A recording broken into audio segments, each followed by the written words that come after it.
현대사회와 국제관계에 관한 내용들을 여러분과 함께 살펴보도록 하겠습니다.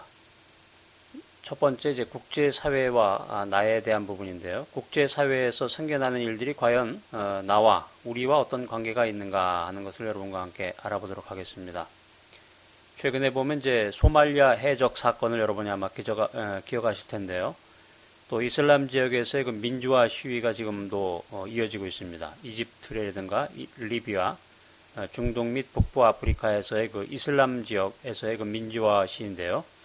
결국 이제 이 민주화 시위는 그 석유하고도 관계가 됩니다. 석유와 관계되는데 최근에 그 리비아 사태 같은 경우는 이제 유럽과 연관된 그런 석유 문제로 인해서 전쟁이 계속되고 있는데, 또 3.1절과 위안부 문제 같은 경우는 이제 일본과 한국의 그 풀리지 않은 그런 숙제가 계속 이어지고 있습니다.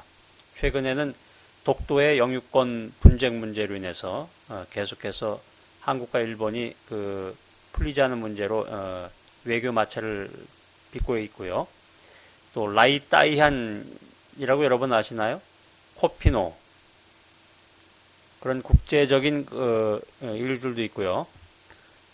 북한의 권력 세습으로 인한 그 한반도의 위기 상태도 우리가 생각해 볼 수 있겠습니다. 좀 오래된 일이지만 이제 천안함 사건이라든가 연평도 도발 사건을 우리가 생각할 수 있겠고, 최근에는 이제 김정일 위원장이 러시아를 방문함으로써 러시아와 그 대한민국 간의 그 가스관 연결 공사의 사업에 이제 북한이 개입하는 그런 국제적인 문제가 생기게 되었습니다. 또 여러분들이 기억하신 여러 가지 그런 국제적인 이벤트라든가 사건들이 있을 텐데, 이러한 일련의 사건들이 과연 우리와 어떤 연관이 있는가, 왜 우리는 이러한 국제사회를 바라보고 이 국제사회를 이해해야 되는가 하는 문제들입니다. 그 다음 두 번째로 살펴볼 부분은 이제 현대사회의 그 특징과 내용에 대한 부분인데요. 먼저 세계화에 대한 내용입니다. 국내 사회와 국제 사회의 구분이 점점 없어지면서 그 경계선이 이제 모호한 상태로 되어 있다고 하는 것이고요.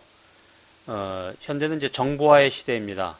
정보화의 시대. 그래서 편리함과 신속함이 그 정보화의 시대를 특징 지어주는 대표적인 것이 될 수가 있겠고, 그 다음에 팍스 아메리카나라고 해서 강대국이 대변화를 겪게 됩니다. 그래서 강대국 간의 그 세계적인 부라든가 힘의 그 권력, 파워의 그 양극화 현상이 일어나는데, 최근에 그 일련의 사태를 보면 이제 미국이 세계를 제패하고 지배하고 있다가 점점 중국에게로 그 파워가 넘어가고 있다고 합니다. 앞으로 20, 30년 후에는 중국이 세계를 제패하는 강대국이 될 거라고 하는 그 미래학자들의 전망이고요. 또 이어서 한 20, 30년 후에는 다시 인도가 세계를 대표하는 강대국이 될 거라는 그런 이야기가 되겠습니다. 자, 그런 것을 생각해 보면서 강대국의 그 요건은 무엇인가 하는 것도 우리가 한번 생각해 볼 필요가 있겠습니다. 일단 영토가 넓어야 되고, 그 영토에 따른 그 자국민의 그 인구 수가 그것을 뒷받침해 준다고 생각할 수가 있겠습니다. 또 한 가지 현대사회 특징을 두려고 하면은 테러의 세계화를 들 수 있습니다. 이것은 이제 우리가 1차 세계대전과 2차 세계전을 겪은 이후에 새로운 세계전쟁의 모습이라고 할 수가 있겠습니다.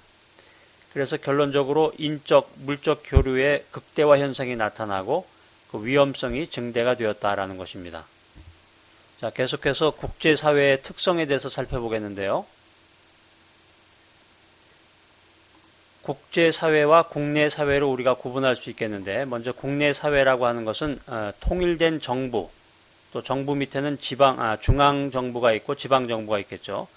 통일된 정부를 중심으로 사회가 존재하는데, 여기에는 주권이라고 하는 그런 법률적인 개념이 존재하게 됩니다. 그 다음에 국제사회라고 하는 것은 통일된 정부는 없지만, 통일된 정부의 부재 상태죠. 통일된 하나의 정부는 없지만 국제사회의 그 구성원에 대한 강제력을 할 수가 없다라고 하는 것입니다. 국제사회 구성원에 대해서 강제력을 부과할 수가 없는데, 그것은 통일된 정부가 없기 때문이다. 근데 이것은 이제 점차 세계적인 의미로 또 변모가 되고 있습니다. 우리가 이제 유럽을 생각해 보면은 그 원인들을 알 수가 있겠죠. 유럽이 지금 현재 유로화와 통일된 경제권을 통해서 세계를 지배하려고 하는 그런 모습을 우리가 볼 수가 있는데요. 자, 이와 같이 국제사회는 통일된 정부도 없고 국제사회의 그 구성원에 대한 강제력을 부과할 수도 없지만 완전한 무정부 상태는 아니다라는 것입니다. 우리가 국제사회를 조금 더 입체적으로 살펴보면 이제 국제사회 내에 이제 행정이 있고요, 입법이 있고 사법이 있는데 여기서 이제 행정이라고 하는 것은 전 세계에 통일되어서 동일하게 적용되는 정책을 수행할 수는 없다라고 하는 것입니다. 그 다음에 이제 입법 분야인데요, 법률이죠. 입법 분야는 크게 나눠서 국제법과 조약으로 나눌 수가 있겠습니다. 입법 분야에서도 모든 국제사회의 그 구성원들이 동시에 준수해야 될 그런 법률 체계는 없다고 봐야 되겠죠. 또한 문화적인 차이나 종교적인 차이가 존재한다고 우리가 생각할 수 있겠습니다. 그래서 국제법은 그 국가들의 필요에 의해서 성립이 되지만 그 법의 조인이라든가 그 법의 준수는 강제력을 부과할 수가 없다. 개별 국가들의 의사에 따라서 그 적용 여부가 결정된다고 할 수 있겠습니다. 자, 이에 따라서 이에 반해서 조약이라고 하는 것은 강제력이 부과가 되는 것입니다. 그렇지만 이 조약을 선택한 조약 당사자 국가들에 한해서만 적용될 수가 있고 또 파기가 얼마든지 가능하다고 하는 것입니다. 우리가 그 북한의 그 핵에 대해서 우리가 생각해 보면 쉽게 이해가 되리라고 생각이 됩니다.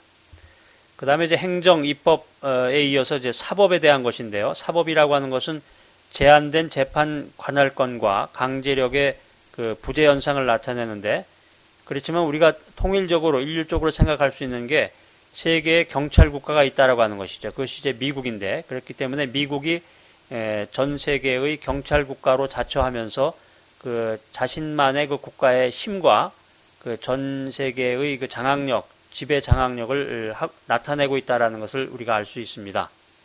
자, 그래서 우리가 국제사회의 운영 원리를 한마디로 정리해보면 국제사회에서의 모든 그런 릴레이션십, 모든 관계는 이해 당사자, 다시 말해서 국가라든가 국제사회 행위자들의 스스로의 협력에 의해서 규정이 된다. 이것은 이제 자발성의 원칙이라고 우리가 표현을 하는데요.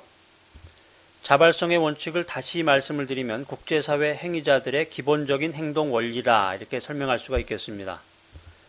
자발성의 원칙에서 우리가 또 한 가지 유념해야 될 것이 뭐냐면은 군사적인 동맹을 통해서 그러한 제약들이 가능하다라고 하는 것입니다. 그 다음에 이제 주권 제약의 예를 들어보면 이제 군사작전권이라든가 예를 들어서 IMF 구제금융 당시의 그런 상황 등을 생각해 보면 우리가 이해할 수가 있을 것입니다. 그렇기 때문에 국제사회는 국가 이익에 따라서 움직이게 되고 그것이 자발적인 행동의 그 원인이 된다라고 하는 것입니다. 국가 이익이, 다시 말씀드리면 국가 이익이, 각 나라의 국가 이익이 국제사회에서의 모든 국가의 행동 목표라고 하는 것입니다. 단순히 미국이 좋은 나라이고 북한은 나쁜 나라고 러시아도 나쁜 나라이기 때문에 우리에게 잘못된다라는 단순 논리적 생각이 아니고 국제사회에서의 모든 국가의 행동 목표는 자신의 국가의 이익에 달려있다라고 하는 것입니다. 그 국가 이익의 내용을 살펴보면 국가의 안보, 또 경제적인 이익, 발전, 또 국가의 위신 등을 우리가 생각해 볼 수가 있겠습니다.